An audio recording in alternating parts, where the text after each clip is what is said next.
Halo teman-teman semua, kembali lagi dengan saya Edelweiss Toding Bunga dari jurusan Psikologi Universitas Boswa Makassar. Nah, pada video kali ini saya akan membahas tentang pemahaman konsep epistemologi dalam filsafat ilmu. Pembahasannya saya ambil dari buku Filsafat Ilmu Profesor Dr. Amsal Bakhtiar MA. Untuk mempersingkat waktu, mari kita mulai pembahasannya. Epistemologi atau teori pengetahuan ialah cabang filsafat yang berurusan dengan hakikat dan lingkup pengetahuan, pengadaian-pengadaian, dan dasar-dasarnya serta pertanggungjawaban atas pernyataan mengenai pengetahuan yang dimiliki. Nah, mula-mula manusia percaya bahwa dengan kekuatan pengenalannya, ia dapat mencapai realitas sebagaimana adanya. Para filosof Prasokrates, yaitu filosof pertama di dalam tradisi barat, tidak memberikan perhatian pada cabang filsafat ini, sebab mereka memutuskan perhatian, terutama pada alam dan kemungkinan perubahannya. Nah, sehingga mereka kerap dijuluki filosof alam. Nah, kemudian mereka menggadaikan begitu saja bahwa pengetahuan mengenai kodrat itu mungkin, meskipun beberapa di antara mereka menyarankan bahwa pengetahuan mengenai struktur kenyataan dapat lebih dimunculkan dari sumber-sumber tertentu ketimbang sumber-sumber lainnya. Herakleitus misalnya menekankan penggunaan indera, sementara Parmenides menekankan penggunaan akal.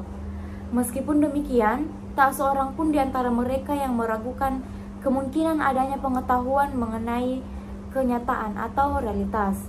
Nah, baru pada abad ke-5 muncul keraguan terhadap adanya kemungkinan itu. Mereka yang meragukan akan kemampuan manusia mengetahui realitas adalah kaum sofis.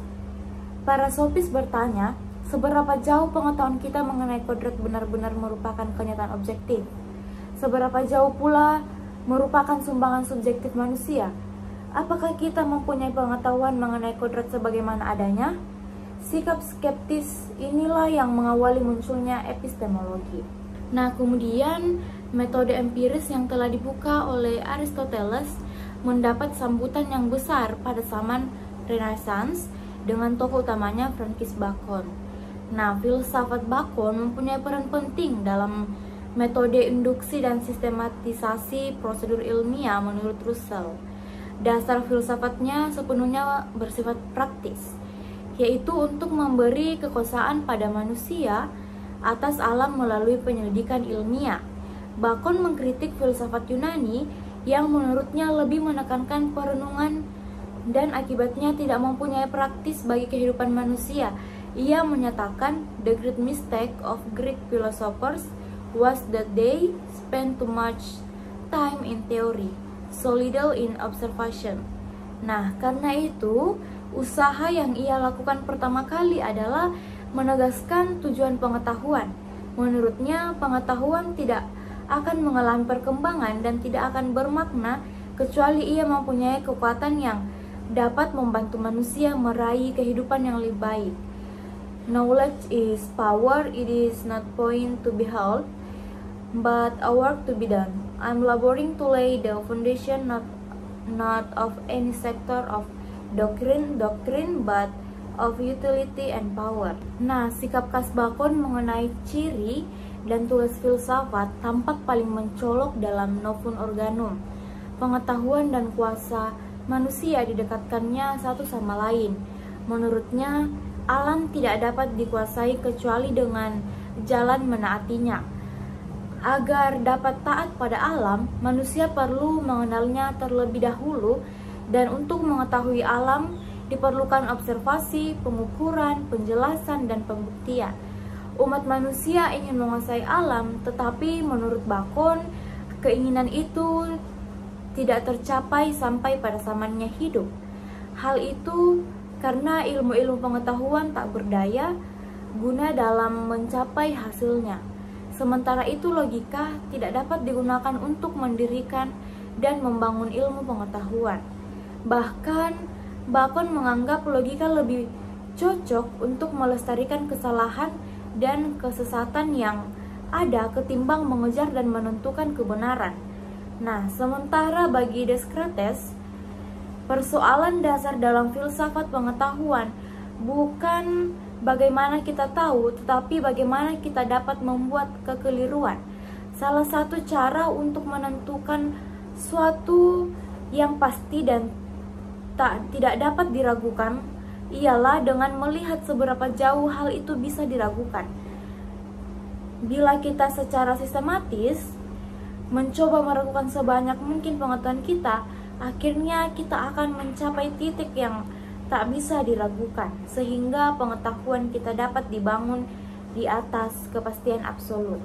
Nah, prosedur yang disarankan Descartes untuk mencapai kepastian ialah keraguan metodis universal. Keraguan ini bersifat universal karena direntang tanpa batas atau sampai keraguan ini membatasi diri. Artinya, usaha meragukan itu akan berhenti bila ada sesuatu yang tidak dapat diragukan lagi. Usaha meragukan ini disebut metodik karena keraguan yang ditetapkan di sini merupakan cara yang digunakan oleh penelaran reflektif filosofis untuk mencapai kebenaran. Bagi dia, kekeliruan tidak terletak pada kegagalan melihat sesuatu, melainkan di dalam mengira tahu apa yang tidak diketahuinya atau mengira tidak tahu apa yang diketahuinya. Nah, kemudian pengetahuan yang diperoleh oleh manusia melalui akal, indera dan lain-lain mempunyai metode tersendiri dalam teori pengetahuan. Di antaranya adalah yang pertama, metode induktif. Induksi yaitu suatu metode yang menyimpulkan pernyataan-pernyataan hasil observasi disimpulkan dalam suatu pernyataan yang lebih umum dan menurut suatu pandangan yang lebih luas diterima. Ilmu-ilmu empiris ditandai oleh metode induktif. Suatu inferensi bisa disebut induktif bila bertolak dari pernyataan-pernyataan tunggal, seperti gambaran mengenai hasil pengamatan dan penelitian orang sampai pada pernyataan-pernyataan universal. Nah, David Hume telah membangkitkan pernyataan mengenai induksi yang membingungkan para filosof dari zamannya sampai sekarang. Menurut Hume, pernyataan yang berdasarkan observasi tunggal, betapapun besar jumlahnya, secara logis tak dapat menghasilkan suatu pernyataan umum yang tak terbatas. Dalam induksi, setelah diperoleh pengetahuan, maka akan dipergunakan hal-hal lain, seperti ilmu mengajarkan kita bahwa kalau logam dipanasi, ia mengembang. Bertolak dari teori ini, kita akan tahu bahwa logam lain yang kalau dipanasi juga akan mengembang. Dari contoh di atas, bisa diketahui bahwa induksi tersebut memberikan suatu pengetahuan yang disebut juga dengan pengetahuan sintetik. Nah, yang kedua adalah metode deduktif.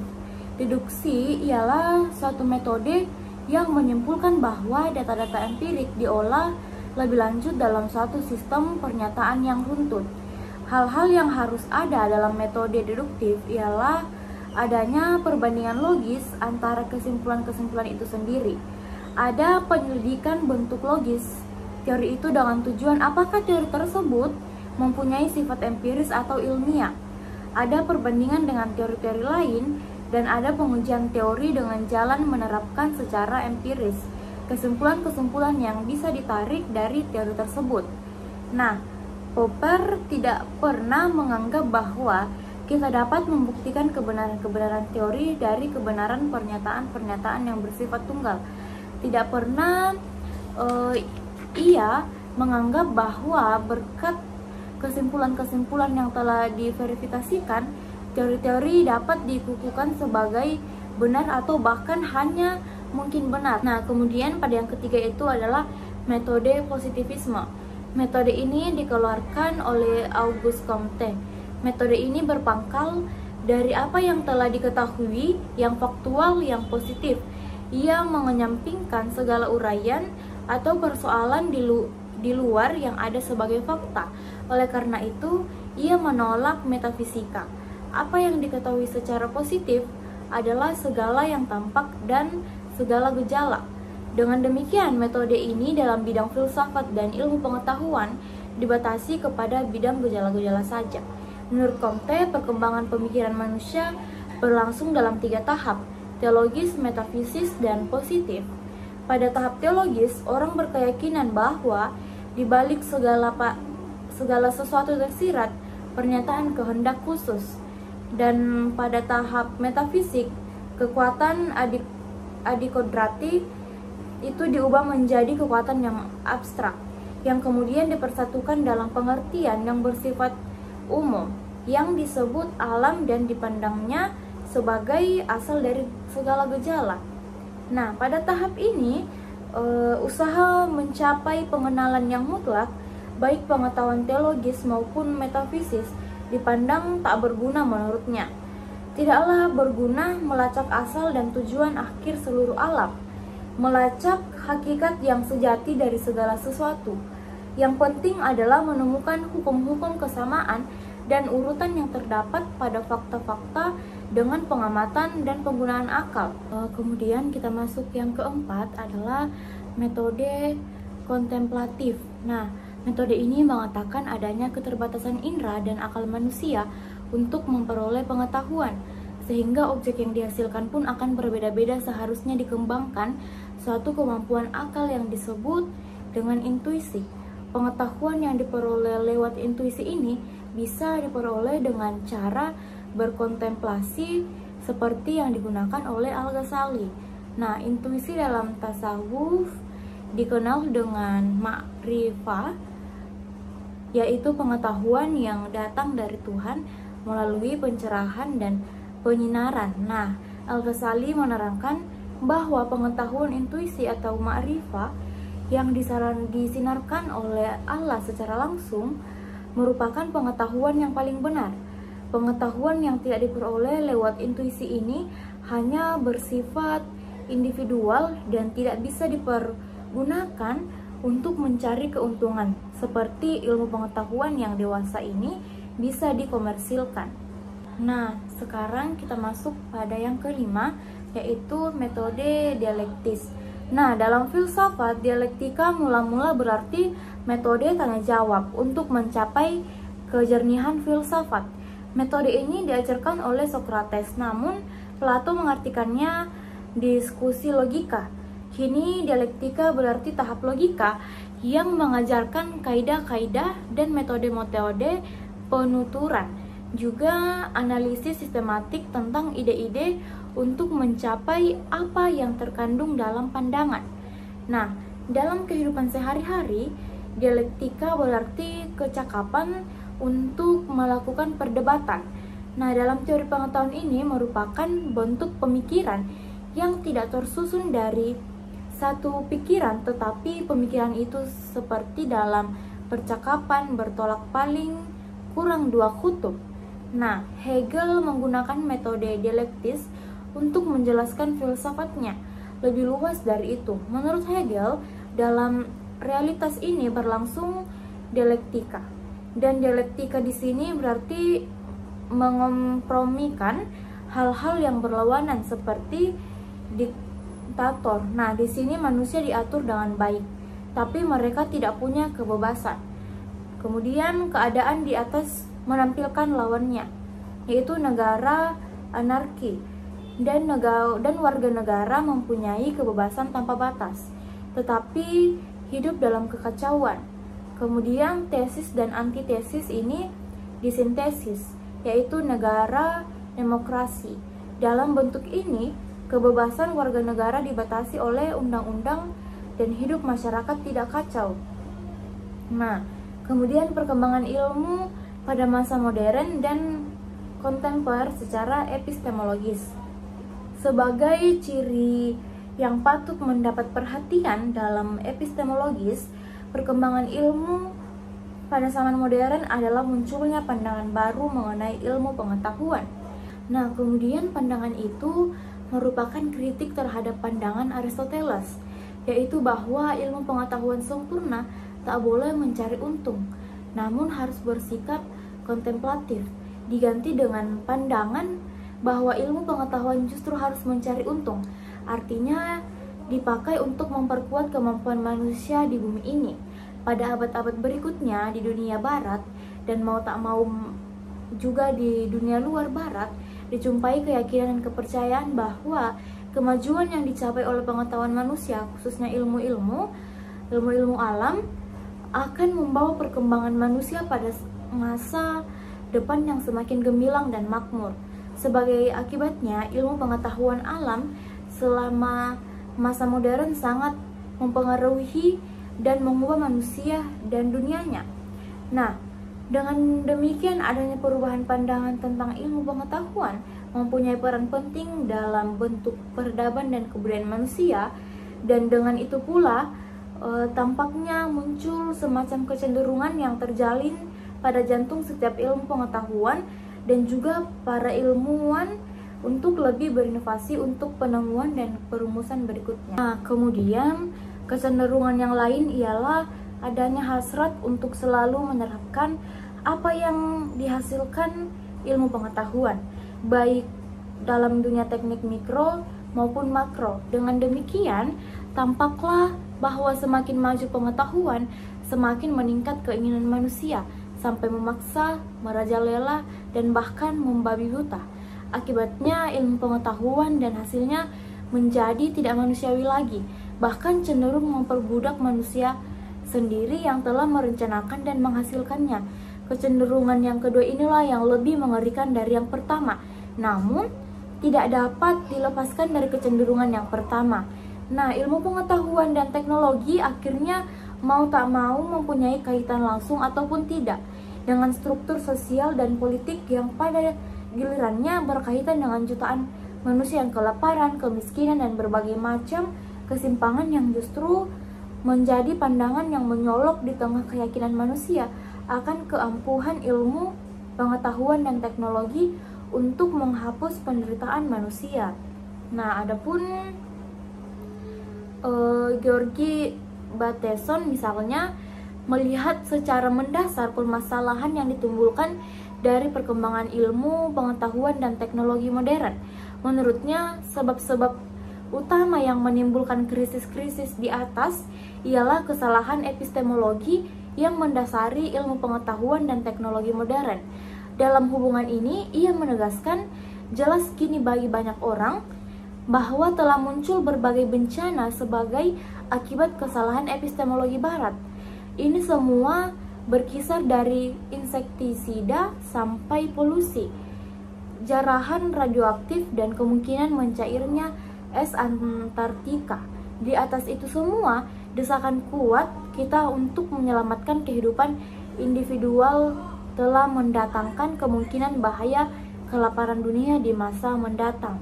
Nah, dengan demikian, ilmu pengetahuan harus bernilai praktis bagi manusia, diantaranya dalam bentuk teknologi. Akibatnya menaklukkan alam dan mengeksploitasi habis-habisan tidaklah dapat dianggap sebagai kesalahan.